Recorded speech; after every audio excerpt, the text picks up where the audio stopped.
السلام علیکم، میں ہوں فرزانہ صدیقی اور آپ دیکھ رہے ہیں سب سے پہلے پاکستان نیوز الرٹ۔ اہم ترین خبروں کے ساتھ ایک بار پھر حاضر خدمت ہوں۔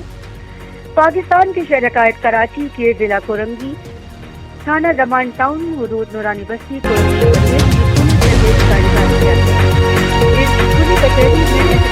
ٹاؤن اور سابق ایاد آبادی تھانہ دمان ٹاؤن کی حدود نورانی ایک کھلی کچہری کا بھی اہتمام کیا گیا ہے۔ علاقہ ہمایوں احمد نے کھلی کچہری شریف عوام سے خطاب کیا۔ انہوں نے کہا کہ ہماری نوجوان نسل کو منشیات دیمک کی طرح کھا رہا ہے۔ ہمیں اپنے گھروں میں اپنے بچوں پر بھی نگاہ رکھنی چاہیے کہ کہیں وہ کسی نشے کے عادی نہ ہوں۔ ہم منشیات فروشوں کو مقدمہ کر کے جیلوں میں بھیجتے ہیں، لیکن ہمارے عدالتی ناقص نظام کی وجہ سے وہ جلدی جیلوں سے باہر آ جاتے ہیں۔ انہوں نے کہا کہ آپ اہل علاقہ ہمارا ساتھ دیں تاکہ ہم انہیں بار بار جیل بھیجیں گے تاکہ وہ یہ علاقہ چھوڑ کر بھاگ جائیں۔ ہم چاہتے ہیں کہ منشیات فروشوں کے خلاف جنگ میں آپ ہمارا بھرپور ساتھ دیں۔ دیکھیے اس ویڈیو میں ہو رہا ہے اور یہ دماغوں کو بالکل معاف کر رہی ہے، جو آئس ہے نا بالکل دماغ کو معاف کر رہی ہے۔ اس کی وجہ سے کرائم کے دوران یہ گن شاٹ بہت زیادہ ہو رہے ہیں۔ یہ جو گن شاٹس ہو رہے ہیں یہ پینے والے کر رہے ہیں اور یہ نہیں دیکھتے کہ بڑا ہے، بزرگ ہے، عورت ہے، گولی مار رہی ہے۔ تو اس کو اگر آپ جس طریقے سے آپ نے اسٹیپ اٹھایا یہ بہت بڑا قدم ہے۔ انشاءاللہ اگر یہ کام چل گیا تو یہ 2-3 مہینے کے اندر ہی یہاں سے وائنڈ اپ ہو جائیں گے انشاءاللہ یہاں سے۔ تو ہم آپ کے ساتھ ہر پل ہم آپ کے ساتھ ہیں۔ آپ جیسے آواز دیں گے ہم ویسے بھی آئیں گے یہاں پہ، اور جیسے آپ بتائیں گے وہی کام کریں گے اور اپنی ہی انفارمیشن بھی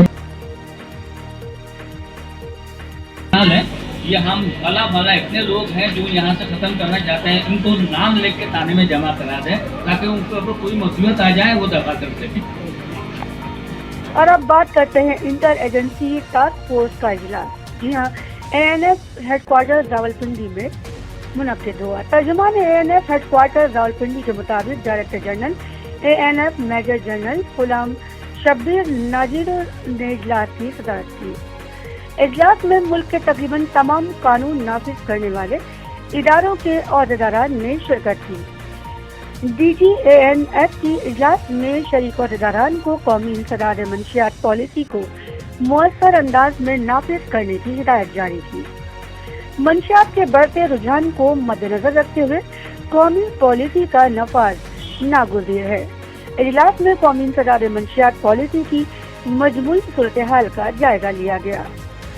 دوران اجلاس منشیات کی اسمگلنگ کے سرغرات کے لیے مشترکہ کاوشوں پر بھی زور دیا گیا اور تمام قانون نافذ کرنے والے اداروں کے درمیان باہمی تعاون کے فروغ پر بھی زور دیا گیا۔ منشیات کی اسمگلنگ کی روک تھام کے لیے مشترکہ جامعہ حکمت عملی کی تشکیل پر اتفاق رائے کیا گیا۔ اب بات کرتے ہیں ساحل سمندر کی۔ جی ہاں، 2 دہکل مانٹارے کراچی کے سمندر میں 6 سال بعد دکھائی دی، منظر کیمرے میں محفوظ۔ کراچی کے قریب سمندر میں 2 دیو ہیکل مانٹارے کو 6 سال کے بعد دیکھا گیا ہے۔ ترجمان world wild life fund WWF Pakistan کے مطابق مانٹا شارک اور اسٹرلنگ رے کی نسل سے تعلق رکھتی ہے۔